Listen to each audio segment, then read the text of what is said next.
les années 80, une multitude d'emplois du secteur industriel ont été délocalisés dans les pays à bas coûts sociaux comme la Chine, le Bangladesh, le Maroc. Et dans le même temps, les travailleurs européens sont confrontés à l'externalisation de l'emploi dans leur entreprise avec le développement de la sous-traitance de main-d'œuvre, comme le nettoyage, le gardiennage, l'intérim, qui sont souvent des emplois précaires et atypiques, avec des contrats à durée déterminée, du temps partiel imposé. Et maintenant, nous avons une ubérisation avec des faux travailleurs indépendants en auto-entrepreneurs qui dépendent de plateformes numériques. Les partenaires sociaux, en lien avec le Parlement européen, ont élaboré et proposé et aussi voté des directives européennes, dont dernièrement celle sur le salaire minimum adéquat et dans chacun des 27 États membres et sur les conditions sociales des travailleurs des plateformes, et aussi un devoir de vigilance des entreprises en matière de droits humains et d'environnement.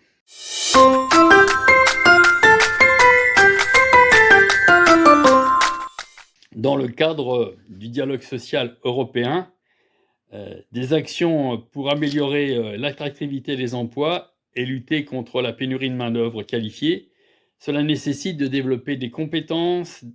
par la formation tout au long de la vie, d'améliorer les conditions d'emploi, les aspects sociaux, comme les possibilités de logement ou de transport pour venir travailler, mais aussi envisager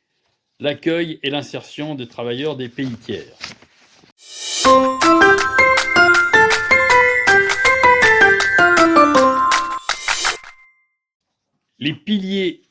Le pilier social des 27 États membres de l'Union européenne, c'est le socle européen des droits sociaux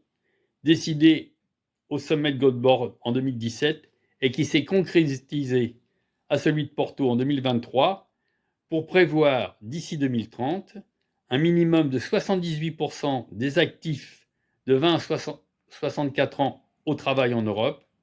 que 60% des Européens bénéficient de formation chaque année et que 15 millions de citoyens sortent de l'exclusion et de la pauvreté. C'est au pouvoir public et aux partenaires sociaux de chaque pays de concrétiser ces objectifs européens. Pour le partage de la valeur du pouvoir ainsi que l'impact social et environnemental, cela se joue à l'intérieur des entreprises par le dialogue social avec les instances de représentation du personnel, comme par exemple les comités d'entreprise européens, qui est la seule structure de dialogue social transnational dans le monde, qui permettent aux directions et aux représentants élus des salariés de débattre des enjeux et de la stratégie de l'entreprise afin d'agir à la fois sur le partage de la valeur et en concertation, de la concertation jusqu'à codécision sur les effets environnementaux et sur les populations locales des activités mises en œuvre.